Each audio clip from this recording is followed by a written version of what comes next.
est reprise. Madame la secrétaire perpétuelle.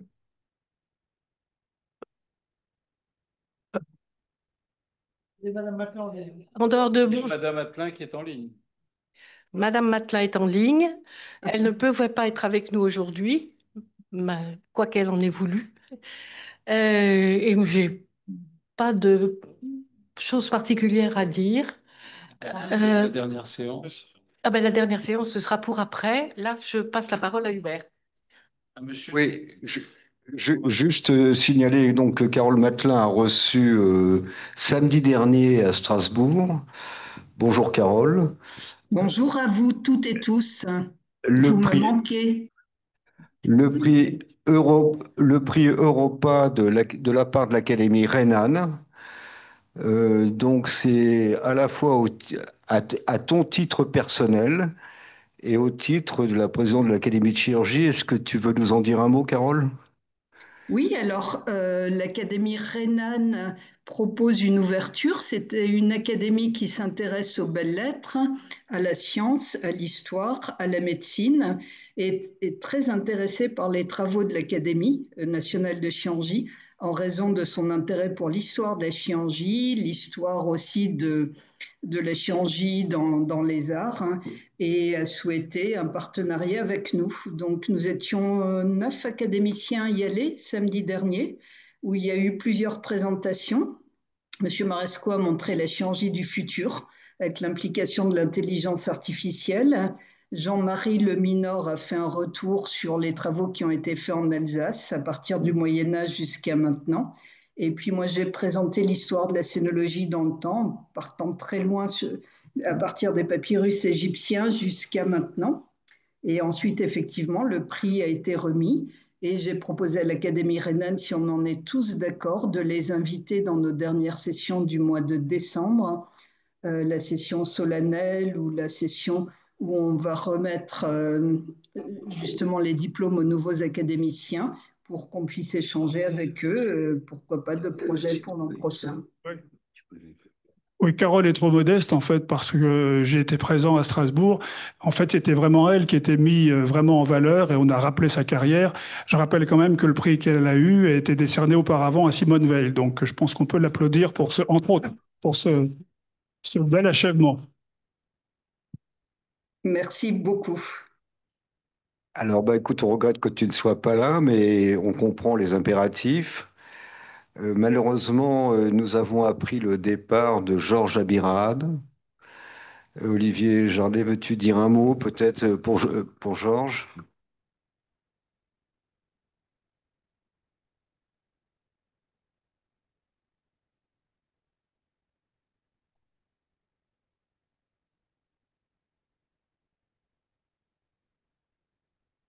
Oui, Madame la Présidente, Monsieur le Secrétaire perpétuel, Madame la Secrétaire perpétuelle, surtout, cher Vanda, puisque le professeur Vanda Abirad a fait le déplacement avec sa fille qui est dans l'hémicycle pour cet hommage mérité. Je dirais que c'est un hommage pour un gentilhomme, et un gentilhomme du XVIIIe siècle, c'est-à-dire un homme à la fois humaniste, qui cherche l'innovation, la nouveauté et le bien-être de l'homme. Et Georges était académicien titulaire, donc il faisait partie des 153 sièges, et il avait une formation excessivement francophone ou francophile, parce que je pense qu'on peut prendre les deux termes, et il avait vraiment deux nationalités, la nationalité libanaise et la nationalité française. Euh, Malheureusement pour lui, il a commencé ses études de médecine en pleine guerre du Liban. Il a été interne à Bordeaux, il a beaucoup opéré à La Rochelle, et il a toujours cherché l'innovation.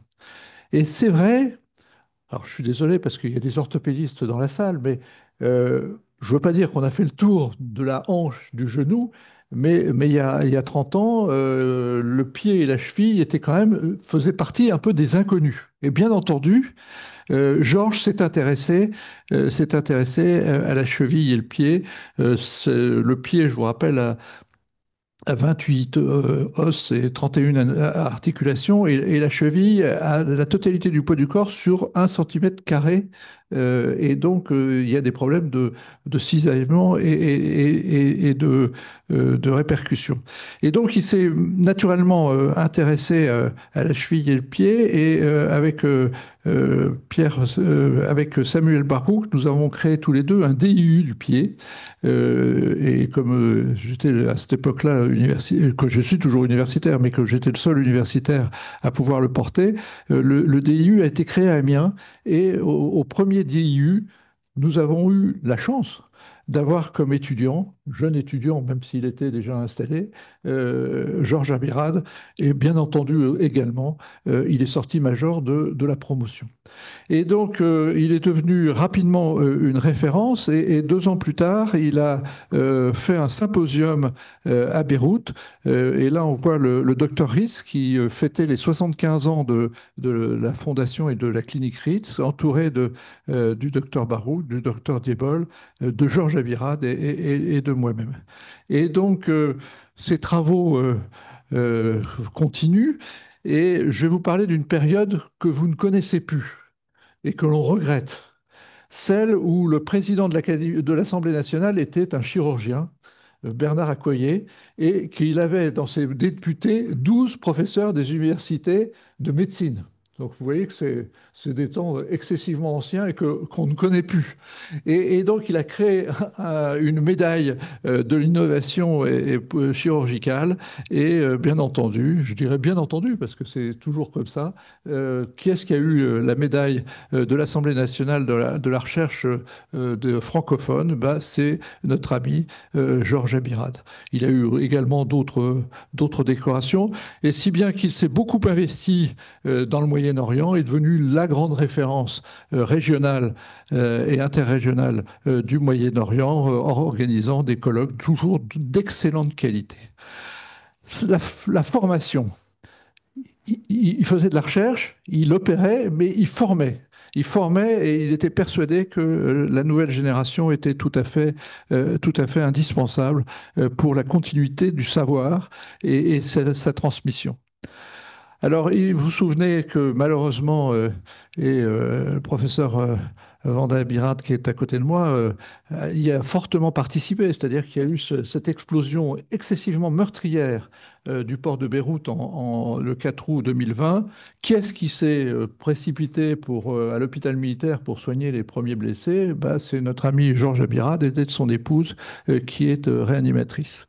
Mais je dirais que son engagement pour le peuple libanais ne continue pas, parce que, souvenez-vous, il y a exactement un an, en septembre 24, il y a l'affaire des beepers qui explose. Ce sont des membres du Hezbollah. Et je dirais que naturellement, pour un maronite, c'est pas évident d'aller. Eh ben si, Georges ne se pose même pas de questions, il se précipite et va soigner les membres du Hezbollah qui sont blessés. Et c'est là où je disais tout à l'heure que c'est un gentilhomme, parce que il y a l'humain. Il y a l'humain, il y a la science qui sont toujours excessivement présents. Et puis, bien entendu, et là vous allez tous vous reconnaître, il participait malgré les distances à nos travaux, et avait été membre associé avec son épouse. Mais depuis l'année dernière, il était membre titulaire de notre académie. Et c'était une excellente chose, parce que c'est quand même un pont, je dirais, entre ce Moyen-Orient que l'on chérit, la France, et cette recherche commune du bassin méditerranéen. Alors, vous allez dire, bon, bah, ça y est, on a fini la vie de Georges Abirad. Bah, pas du tout. Pas du tout, parce que je ne vais pas dire comme dans tous les hyperactifs, il a plusieurs facettes. Il me racontait toujours, et Vanda pourrait le confirmer, quand il est retourné dans son village, il est arrivé sur le village d'après, il a dit, bah, je suis passé dans mon village, mais je ne l'ai pas vu parce qu'il était complètement rasé.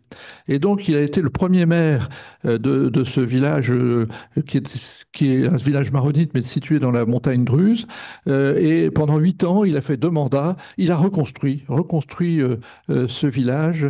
Vous voyez, au départ, c'est un peu, je ne veux pas dire la brousse, mais c'est un peu, il n'y a plus rien. Et à la fin, il y a des orangers, il y a la culture qui a repris.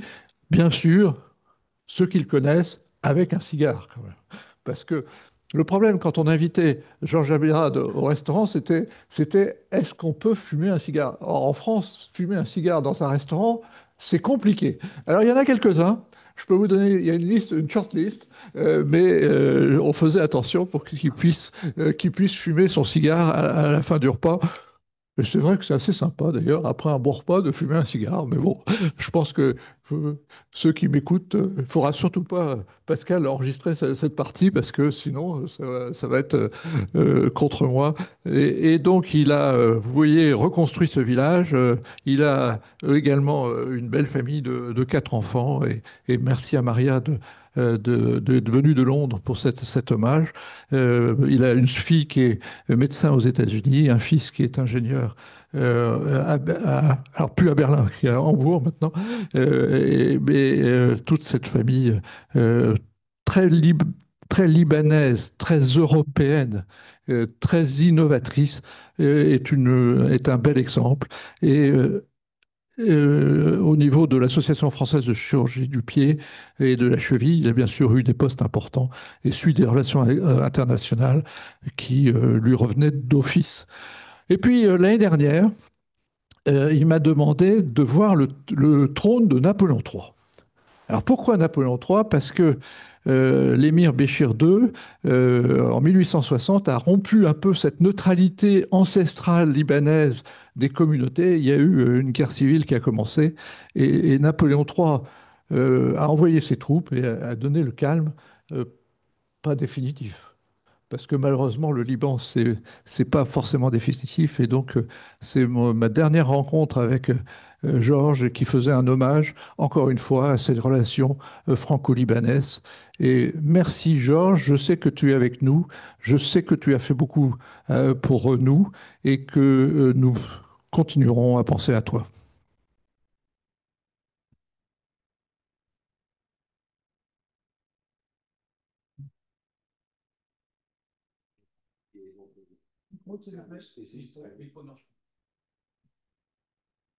Je voudrais éventuellement dire un petit mot. Madame Vanda Abirat, qui est médecin anesthésiste réanimateur, membre de l'Académie. Veux-tu dire un mot ou on va en rester là? Et je vous propose à ce moment-là de faire une minute d'observer une minute de silence. Albert Claude, tu dis un mot? Je voudrais dire un mot au sujet de Georges Abirad, parce que je me souviens très très bien de lui lorsque on a fait les rencontres internationales de la chirurgie francophone consacrées aux victimes des grandes catastrophes et des guerres. Nous avons eu l'occasion de remettre à Georges le prix des chirurgiens de l'impossible. Il nous avait fait un compte-rendu d'un cas qui montrait d'une part son engagement, quel que soit le bord des blessés, mais également dans des situations tout à fait exceptionnelles, il reçoit une jeune femme qui est qui a reçu un obus qui n'a pas explosé, mais qui s'est fiché au milieu de sa cuisse. Et la question s'est posée pour toute l'équipe de savoir qu'est-ce qu'on allait déminer le système, tous exploser ensemble. Eh bien, il a pris le soin d'arriver à extraire l'explosif et de réparer son membre inférieur, refaire de la chirurgie vasculaire pour lui refaire sa vascularisation. C'est ce qui méritait véritablement. C'est un chirurgien de guerre, donc, et c'est un remarquable homme courageux, capable de mettre sa vie en danger pour sauver quelqu'un d'autre. Voilà, c'est un souvenir de lui extraordinaire. On le garde tous dans notre cœur parce que c'est vraiment quelqu'un de bien. Je vous propose de le saluer et de vous lever en hommage à Georges Abirad.